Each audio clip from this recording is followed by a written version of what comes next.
This episode of Internet Today is brought to you by Magic Spoon. Oh, guess what? The boat has been freed from the Suez Canal. Which, I was hoping it would stick around a little bit longer. It was a fun, not for the global economy, but for people on the internet and us, it was a fun kind of story. Yeah. With no stake in this situation really at all. It was quite enjoyable. Yeah, but look, we did it, everyone. The Ever Given, the gigantic container ship which became a hilarious meme while also bringing a large portion of the global economy to a standstill, has been freed after spending an entire week wedged across one of the most vital shipping routes on Earth.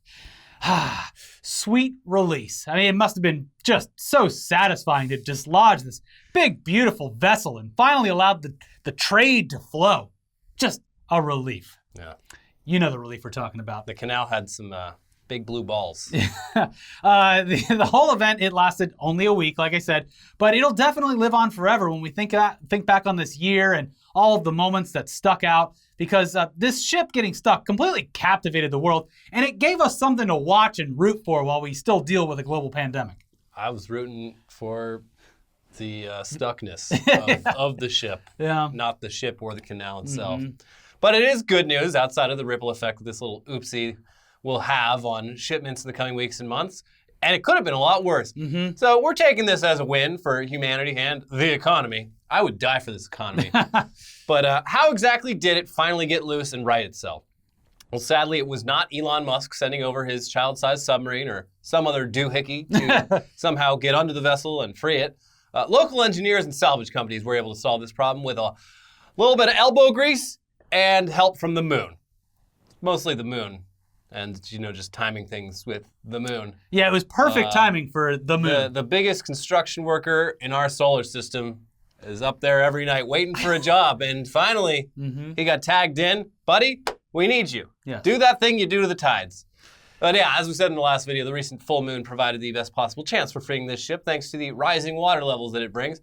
And early Monday morning, as teams worked diligently to free the ship, the full moon, which was also a supermoon, aided things along by raising the tides in the Suez Canal about 46 centimeters or 18 inches above normal, according to data from NASA. So just as predicted. Yeah, teams had apparently dislodged the stern of the ship earlier in the day, and then they had all those adorable little chads of the sea, the humble tugboats, working overtime trying to free the bow.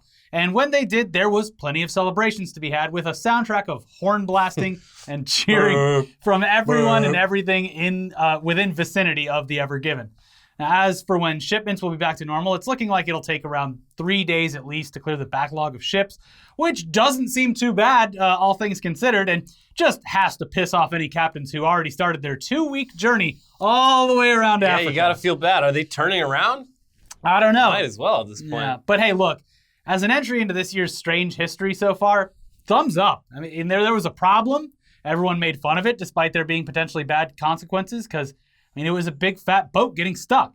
But then it was unstuck, so there was a happy ending. And no one got hurt. You can't ask for more than that. No. Mm-hmm. Anyways, now on to the next thing that's been dominating the news cycle for the last couple of days. We asked for it. We got it. Mm-hmm. Couldn't have been more than a week or two ago that we said that culture wars that we are currently in the midst of could only really mirror the 80s and 90s more if there was just a full-on revival of the old, trusty old satanic panic. Yeah. Now, the modern satanic panic started in the 70s, and it kept growing as basically an excuse for Christians and politicians to use in order to explain why they thought the world was ending and people were turning evil and why their kids didn't like them. Yeah. My kids hate me because of Satan.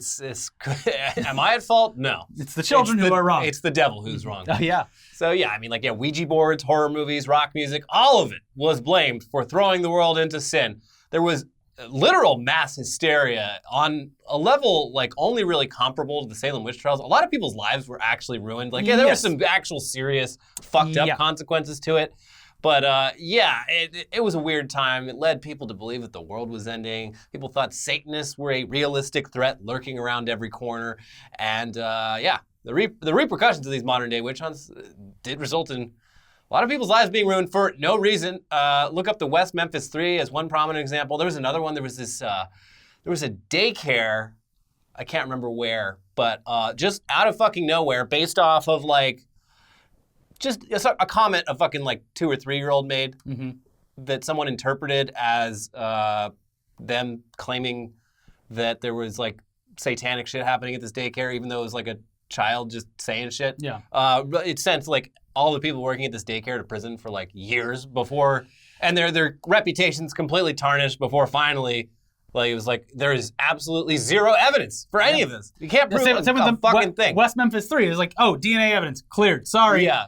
Yeah, and those guys just half their life stolen from them. Gone. The best years. Mm-hmm. Well, between the potato head penis, the Dr. Seuss drama, and the Cardi B dance routine, and the fact that there are, right now, I mean, no other clearly defined enemies to target, older generations and political figures will always aim their sights at younger generations and the entertainment industry as the root of all evil. Mm-hmm. Music, movies, television, video games. It's all back on the table, and people are literally shaking, despite everyone having gone through all of this bullshit before. Literally as recently as 20 to 30 years ago. It's just, great-grandma's dead, it's grandma's time to get pissed. Yeah. And moms and so forth. And probably people who were, like, Gen Xers, who were in the demographic that had to deal with all this shit the first time around in the 80s and 90s, where, liking Metallica meant you were a Satan worshiper. Yeah, and, like, needed to go to, like, counseling. Yeah, but now it's their turn to... get angry at everyone. Yeah. But thanks to a recent music video for Lil Nas X's song Montero, Call Me By Your Name, it looks like the Satanic Panic is back again as well. And that's all because he had the audacity to slide down a giant stripper pole from heaven all the way to hell, give Satan a lap dance, murder him in cold blood, remove his horns, and then place them on his own head to take over the throne. All of that in a damn music video. A 3-minute music video, which features a full, 15 seconds of Satan. Yeah. Although, based on the headlines, you wouldn't know that. Yeah. But yeah, this is all because of a music video, which you can go watch right now if you want to see it for yourself. It's got around 50 million views, millions of which, we're sure, came directly as a result of this controversy. Because as we said before, controversy sells, and getting a ton of people worked up and talking about this is only going to perpetuate its success. It's a formula that shouldn't work anymore. People should have gotten wise to it. We've been through this. It's been going on for 50 years. Don't look at Elvis. Don't look at him. His hips are gonna make you ovulate. Yep. Well, I think I need to see what the fuss Wait, is I need about. to see these hips. Yeah. Would we have ever even seen or known about or listened to this track as much if it weren't for the nonstop coverage and vitriolic discourse online? Probably not. I mean, I like pretty much everything that I've heard from Lil Nas X. I've liked everything. See, I'm more in, his music is fun. Old Town Road, very catchy song. Yeah. But Lil Nas X's music for me is meh, but his persona, I give him a 10 out of 10. Yeah. I appreciate and with this, he is proving that, to really reach this status, full troll status, you got to be a gay black man in America. Mm-hmm. And that's why everyone's pissed. Like, I'll never be as much of a troll as Lil Nas X giving Satan a lap dance. Yeah, but look, here's the thing: it's hard for anyone to be like, oh, new release is out. Mm-hmm. Especially this song, it was kind of released last year. And it was used in commercials before it's fully released in the music video. So, a lot of things, especially with pop music, get lost in the shuffle. There's just so much of it. So what do you need to do to stand out? An amazing video like this. Yeah. I mean, this guy, he's a marketing genius. Yeah. He knew the imagery of this video and subsequent the sneaker drop. Oh my God. Which we will get to. Yeah. He knew that it would drive people nuts. But it also allowed him to get a message across regarding his sexuality and how sexuality is perceived throughout history and the modern world. Mm-hmm. Here's some info on the background of the video and some quotes from Lil Nas X thanks to a write-up about it in Time magazine. Lil Nas has drawn unsolicited commentary from everyone from South Dakota Governor Kristi Noem to basketball player Nick Young to conservative commentator Candace Owens. At the same time, the video has drawn praise, and not just among those celebrating its proud embrace of LGBTQ imagery and themes. Another contingent has also excitedly rallied around the music video. Historical scholars. Montero, across its 3-minute runtime, is stuffed with Greco-Roman and medieval Christian motifs and messages in both Greek and Latin. Lil Nas, in an interview with Time, says he wanted to deploy this type of iconography and symbolism to draw a connection between ancient and modern-day persecution. Quote, I wanted to use these things that have been around for so long to tell my own story, and the story of so many other people in the community, or people who have been outcast in general throughout history, he says. It's the same thing over and over. The article dives deep into the imagery and messages put out by the video, which some may just watch as a piece of entertainment, or Or how conservative Christians have just watched the last few minutes of it. The last few seconds, honestly. The last quarter minute of it, so they can see that lap dance on Satan and get real fucking pissed about it. Get real mad about a thing they're under no obligation to pay attention to. Mm-hmm. And then they can all rally against a common enemy. And then they can feel good about themselves at the end of the day, because they're fighting against evil in between trips to Hobby Lobby for more wooden live, laugh, love signs, and trips to the grocery store for more boxed wine. Yeah, but they're like more chances to cough on essential frontline workers. Yeah, but at the end of the day, they're like, okay, so maybe I coughed on an essential worker or yelled at a Starbucks employee or whatever. But really, when it comes down to it, I posted a pretty aggressive comment about this satanic music video. I'm doing my part to stop the literal Christian devil from being conjured. How will you be judged? My favorite take on this, and it's like something I hadn't been able to put words to, but it's something I've thought my whole life, is that like these conservative Christians, they don't treat the biblical devil as like sort of what it actually is, which is just a symbol of evil and temptation and punishment. They treat it as like God's villain, like who is like in equal power to God, and like could win. It's just like I don't know, it's strange. It's very odd. Yeah. It's he's got equal power to God, which is really not canonical to the book, the original material, guys. Yeah. Anyways, blood of Christ, y'all. Still, on its base level, Lil Nas X kills Satan, so that's good, right? That's what I would think. You should love that. Yeah. You love it, right? No? Okay. Anyway, back to the imagery and the meaning behind the video from Time. Montero, which was co-directed by Lil Nas X and Tano Muino, it's comprised of 3 acts. The first one takes place in the Garden of Eden, where Lil Nas plays either Adam, Eve, or some combination of the two. His character is tempted into sin by a snake, which also resembles Lilith, Adam's first wife from Jewish mythology, who also has Lil Nas's face. After Lil Nas' Adam and Eve character gives in to Lilith's advances, the camera pans toward the Tree of Knowledge, which is inscribed with a Greek phrase that translates to, "After the division, the 2 parts of man, each desiring his other half." The phrase is taken from Plato's groundbreaking philosophical text Symposium, and specifically from a passage delivered by Plato's rendering of the playwright Aristophanes. The playwright recounts an origin story of mankind in which humans were originally 2 bodies stuck together, some man and man, some woman and woman, and some man and woman. When the bodies were separated by angry Zeus, each one longed for their other half, which explains why we feel love and desire for different types of bodies. Quote, "The passage speaks to a capacity to imagine an equal level of naturality to all of what we think of as sexual orientations. It's an early example of homosexuality and bisexuality represented as being familiar or acceptable in ways they are not always in our society today." And that's another thing I love. But these fucking weirdos who are all like, embrace tradition. We need to go back to when we had marble statues and columns and shit. It's like, that was gay as hell back then.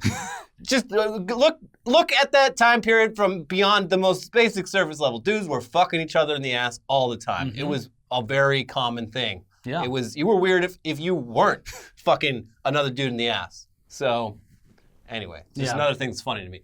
Hey, we're not going to go into every small little nuance present in this video, though we will link that Time article down below, because it is an incredibly interesting read. But needless to say, Lil Nas X, he eventually starts an ascent to heaven. But then a pole appears, and he slides right down and straight into hell, which kicks off the most infamous scene in the video, the one you've seen screenshots of. The song and the video are clearly meant to represent his personal experience and feelings towards how homosexuals are viewed and how he himself is viewed by people in the religious right and also within his own fucking hip-hop community. Yeah. The fact that he's like the first mainstream gay rapper and it took that long, kind of odd. But anyway, in a tweet, Lil Nas X wrote the following to his 14-year-old self to clear up any confusion here. Lil Nas X's actual name is Montero, so that's the song title, and the note being addressed to Montero. Mm-hmm. Dear 14-year-old Montero, I wrote a song with our name in it. It's about a guy I met last summer. I know we promised to never come out publicly. I know we promised to never be that type of gay person. I know we promised to die with the secret. But this will open doors for many other queer people to simply exist.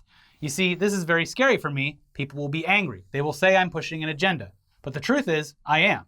The agenda to make people stay the fuck out of other people's lives and stop dictating who they should be. Sending you love from the future, LNX. And yeah, the controversy, it quickly followed, with people shouting that he was poisoning the youth, spreading a satanic message, and driving the world deeper into sin.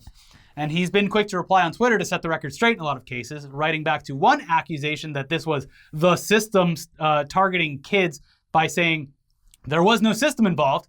I made the decision to create the music video. I am an adult. I am not going to spend my entire career trying to cater to your children. That is your job. Literally, this explanation alone was used famously by Britney Spears, of all people, back when her career was blowing up, because the First Lady of Maryland at the time said that she would shoot Britney Spears if given the chance. Because she thought Britney Spears was over-sexualizing and I will kill that young girl. Yeah. Also, fucking hell. Not for nothing, the First Lady of Maryland, she said that in an anti-violence rally. So, irony is dead. Great country. What a country. Another response to an already deleted tweet explained that, quote, there is a mass shooting every week that our government does nothing to stop. Me sliding down a CGI pole isn't what's destroying society. Got a point. But yeah, there's also a whole secondary outrage that coincides with the video. And this involves the release of a limited edition, non-official, customized version of some Nike Air Max shoes in collaboration with a marketing company called Mischief, who we've talked about previously. Yeah. They're calling these Satan shoes, which, you know, obviously they contain satanic imagery on the box, on the actual shoes themselves. There's a pentagram charm, there's a Bible verse reference, there's one drop of human blood, and a number indicating which pair you'll receive out of a total number of 666. Wow. So the shoes were priced at $1,018. What's the symbolism there? It's the Bible reference on the shoe. It's like Luke 10:18, I think. Yeah. Anyway, they went up for sale this past Monday, and they immediately sold out because people love the devil. The devil's winning, guys. Sorry. Yeah. So the cool factor of these shoes was only driven up even further by people absolutely losing their minds over them. Streisand effect.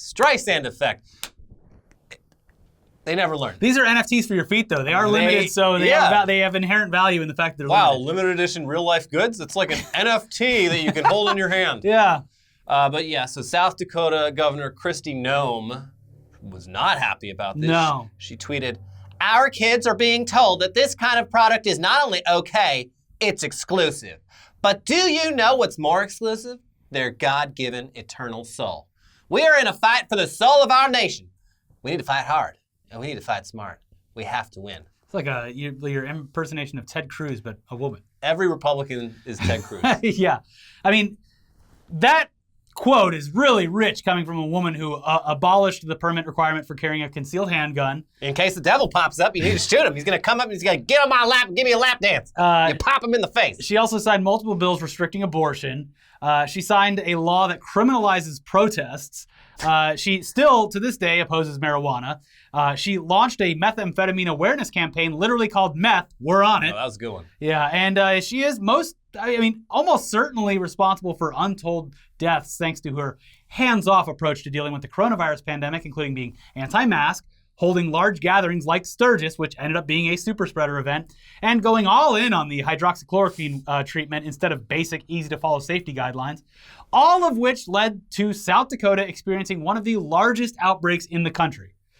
But yeah, no, it's definitely these shoes that are evil and ruining the country. So anyway, Nike, they're apparently pissed off about these shoes after initially stating they simply did not endorse them. They clarified they were not an official Nike release. They're customized sneakers that are being altered and then resold. But shortly after that, Nike did file a lawsuit against Mischief for a trademark infringement in an attempt to stop the sale of the shoe, despite the limited run having immediately sold out. Quote, Nike requests that the court immediately and permanently stop Mischief from fulfilling all orders for its unauthorized Satan shoes, the company said in the lawsuit. In response to this and the general outcry against the Satan shoes, Lil Nas X shared a mock-up of a new design meant to even things out. A pair of Nikes with the Chick-fil-A logo and John 3:16 alongside My Pleasure sewn into them as well. He's such a good troll. Yeah. The way this guy, his Twitter feed the last week has been just a joy. Yeah. Him fighting with Caitlyn Bennett, the gun girl. Oh my God. Threatening to fuck her dad. When she was like, have you seen your father or something like that? I was just like, oh God. Does she realize that? Of course she does. She realized how racist she's been. No, because he brought up the fact that she allegedly shit her pants. Yeah, people dog on her for being a fucking moron who like self-owns herself constantly, but like her and her group Liberty Hangout have done some like wildly like racist white nationalist shit in the past. Yeah. So look, all in all, no, Lil Nas X isn't the Antichrist here on Earth. His music video isn't going to turn an entire generation into devil worshippers, and it's not going to bring about the end times. How do we know that? Because we've already been through this time and time again. I mean, at least, 2 or 3 times in our lifetimes alone? Yeah. But at least this time, because of Lil Nas X's very specific lyrics and imagery, he's trying to spread a positive message with all this, and he isn't doing it entirely for the shock value, which is literally what a lot of metal bands in the 80s and 90s did. Yeah. Like, yeah, we're being evil on purpose to rile people up. Yeah, they were trolling. Lil Nas X is trolling too, but he's also trolling with like... Putting thought behind it. Yeah, there's some good... I mean, like, fucking... There's, like, new legislation even today. Like, Arkansas did some fucking regressive shit just this past week for, like, trans youths who want to seek hormone replacement therapy. Like, nope, sorry, not going to do it. Yeah. And so, I mean, people who are not just cisgendered, stock, vanilla, white bread human beings. It's good to have someone like Lil Nas X out there being like, look at me, I'm rich. You can be rich too. I mean, I'm just fuck the devil too one of these days. If only I could get back my badass Slipknot and Slayer shirts that my mom threw away when I was a teenager, because definitely going to be worth something on Depop now that satanic imagery is cool again. Yeah, devil is so hot right now. I'm excited. I miss the devil. Yeah, we just got waiting patiently for a fan to carve Lil Nas X on their forearm so they can get into the documentary like Slayer, the Slayer fan did. Yeah, this is great. Anyway, who's hungry? Mm-hmm. Well, we've got great news for you because today's episode is sponsored by, it's Magic Spoon. Yeah. Magic Spoon is delicious cereal for people who care about their health and don't want any surprises in their box of cereal outside of how surprisingly great this good for your cereal tastes. Yeah. No shrimp. Look, we all loved cereal growing up, but as you grow older, you start focusing more on what's in your food and what you should and shouldn't be eating. That's why Magic Spoon is perfect. It's delicious cereal without all the baggage attached to it. Yeah, Magic Spoon has 0 grams of sugar, 14 grams of protein, and only 4 net grams of carbs in each serving. Also, it's only 140 calories. And you can try a bunch of Magic Spoon's best-selling flavors in a 4-flavor variety pack featuring cocoa, fruity, frosted, and peanut butter, or you can build your own. We personally love their peanut butter flavor, as well as their cinnamon is also really good. Yeah. They all taste just like that regular cereal you had in your childhood, but with the added bonus of being super nutritious because it is keto-friendly, gluten-free, grain-free, soy-free, low-carb, and GMO-free. Click the link below. Mm-hmm. Get yourself a variety pack and try it today. Also, be sure to use the code TODAYDAILY at checkout to get $5 off any order. Or just go to magicspoon.com/todaydaily. By the way, Magic Spoon is so confident in their delicious product that it's backed with a 100% happiness guarantee. So if you don't like it for any reason, they will refund your money, no questions asked. So click the link below, use the code TODAYDAILY for $5 off, or just go to magicspoon.com/todaydaily to save $5 today. There you go. Delicious. All right, we've talked about how the entertainment industry can completely ruin the world, according to some people. But how about the world of entertainment saving our world? If one can be true, then certainly so can the other, especially if you're a former presidential candidate and spiritual icon, Marianne Williamson. Orb Queen. She seems like a nice woman whose heart is in the right place, but just kind of a hippie with almost too much of a hopeful and bubbly outlook on the world. Have you seen her tweets about birds? No. She loves birds. She posts like a new bird picture every day, and she seems happy. But she does that spiritualist, spiritual ant thing where she's like, look at the colors on this bird. Someone put those colors there. You can't tell me someone didn't put those colors on that bird. Mm-hmm. People are like, Marianne, I'm going to tell you about evolution. It's going to blow your mind. It's like, no. Look at the colors. Look, that's no accident. She seems like a very happy, very upbeat, very positive person. And of course, that's resulted in more than a few fun moments coming from her public appearances and statements, especially leading up to the presidential race. She was unironically like my second favorite candidate in the 2020 election. Yeah, and look, that all continued this week when she had director James Cameron as a guest on her podcast, where she informed him that his 2009 film Avatar came about this close to solving peace in the Middle East. Let's just play the clip. You might not, I want to tell you this. I was in Israel, and I was talking to some Israeli and Palestinian peacemakers. And I said, I'm telling you the truth. I said, well, the Great Mother doesn't choose sides. According to Avatar, the Great Mother doesn't choose sides. She's there to protect balance. Yes. She doesn't pick a winner. She protects balance. And do you know what the Palestinian and the Israelis in the room, do you know their reaction? What'd they say? They thought about it. They nodded. Good. And I think it was because some of them had seen Avatar. Yeah. Yeah. This woman could have been our president if it weren't for Joe Biden and at least a few other candidates getting in her way. Yeah.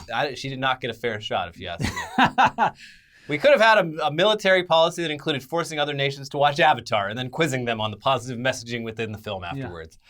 Worth a shot. I mean, yeah. You got a better plan for Israel, Palestine? They've been had this problem for a long time. Nothing seems to be working. I am willing to think outside the box here. Yeah, she apparently, according to her, she saw finally some progress there because they both at least thought about it. Yeah. Look, she's made as much progress as anyone else. Yeah. I'd say. Just bring a scene from a movie to a meeting with Israeli and Palestinian leaders. Got at least some thoughtful nodding. So anything is possible. Or they just nodded because they were trying to be nice before moving on with whatever discussion they were having. I don't know. Could Who's be to say? But look, I guess what we're saying is that now that Marianne Williamson has informed James Cameron as to just how important Avatar is to world peace, he better not screw up the sequels because lives are literally hanging in the balance. Yeah. Anyway, we are also very curious about her take on ponytail sex. I'm sure she's got a take. I'd love to hear it. Seems more efficient to me. Yeah. Thanks, Marianne. Anyways, we certainly hope that James Cameron is the key to world peace because the United States agency that controls our nuclear arsenal had their Twitter taken over by a toddler this past weekend, apparently. We're doing great. The official account for U.S. Strategic Command tweeted out the following statement on Sunday. Semicolon. Yeah, basically that. But it's semicolon L, semicolon GMLXZSSAW. What does it mean? Yeah, this was obviously pretty strange coming from a source like this. And although it pretty obviously looked like the result of a small child or maybe even a cat messing around with someone's phone or walking across the keyboard. Is this one of those Q drops? Yeah, because it was U.S. Strategic Command saying it, people immediately wondered if maybe they were leaking some launch codes or maybe even maybe it was a message for QAnon from their glorious leader. Now, according to posts screenshotted and then shared, it did appear as though QAnon people saw this as more coded messaging sent out by the government, with one account posting the following. Some Anons ran it through cryptographic decipher software, and one option that came up for the cryptogram was Q acquitted. Make of that what you will. Could be something, could be nothing. These people find patterns in literally everything.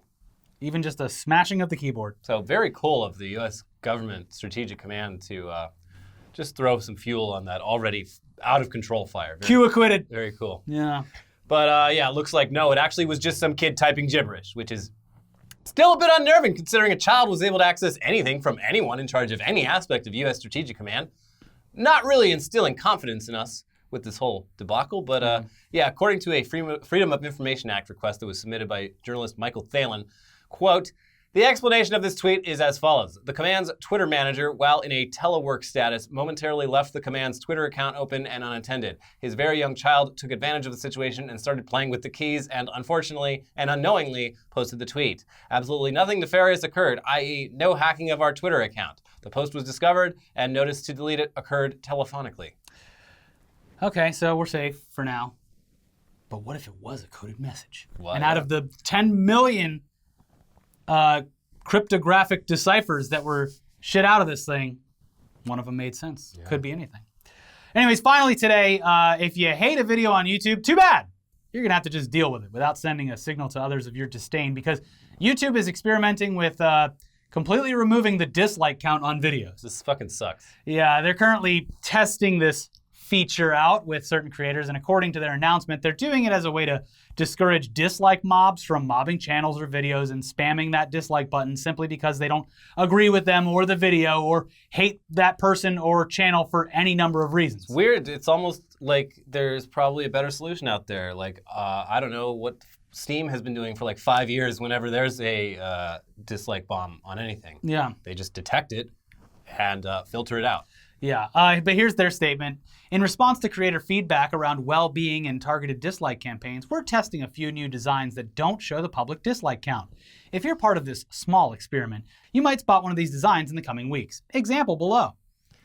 So I don't know, I mean, this may be good, maybe bad, but we're leaning way more heavily on this being bad for the average viewer who uses the visual representation of an overwhelming amount of dislikes as to whether or not they should waste time watching a video. I mean, or trust it, Yeah, because like a lot of there's a lot of channels out there that are literally like farming content. Like you're looking for like news footage or something, and it's just like a text-to-speech bot reading like a news article with like a shitty JPEG. Or there's look up like how-to videos or cooking videos. You want that. You want to see if there's a big lightsaber on there. Yes, because that's going to be a clear indication as to whether or not you're going to waste all of your time. Yeah, how-to videos, whether it be video game tutorials or home improvement or fixing something on your computer. Cooking, yeah. You want to see the like ratio. Yeah.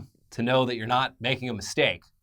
All that stuff. Yeah, the dislike bar gives you a real quick reference point as to whether this video will help you or if the information will solve your problem at all. There's certainly cases of dislike bombing similar to the types of review bombing that happens on Steam, but that doesn't mean Steam just hides all negative reviews throughout their entire marketplace. Yeah. They figured out an algorithm for it, so YouTube needs to figure out a way to separate organic and inorganic liking and disliking themselves in order for this thing to work at all, because it's really just going to be a way for shitty clickbaity videos to get views and waste a bunch of people's time. Yep.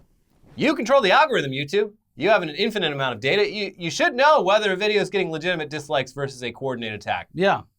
Maybe work on that. They should know that we challenged our audience to give us 50,000 likes on one video in order to eat a slug of peeps. We're going to step in right here. No one should be eating that many peeps. Thanks, YouTube. We're removing the likes. But yeah, no, this sucks because like I frequently, I have obviously a bunch of channels I'm subscribed to and I watch other videos, but like anytime I'm looking for something that I'm not subscribed to, it's like a how-to video for fixing something or anything like that or analysis on something. And it's like, and I have like vidIQ on mine, so I can see the like percentage right on it. Mm-hmm. So I just scroll by and I'm like, oh, this is red. I'm not even gonna click on this. Yeah.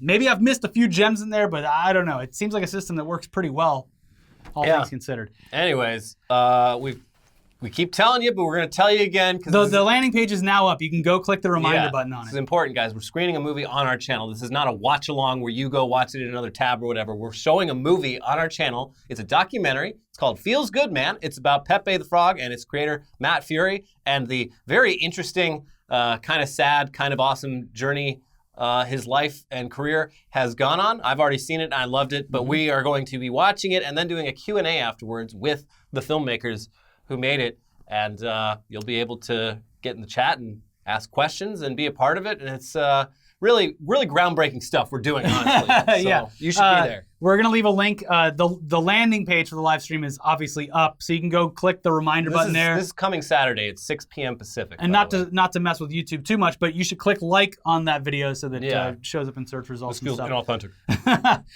So we'll leave a link to that below so you can prepare yourself, remind yourself for it. But in the meantime, check out our most recent videos over here. We have a brand new episode of Weekly Weird News about how it's going to be White Boy Summer real soon. That is not a threat.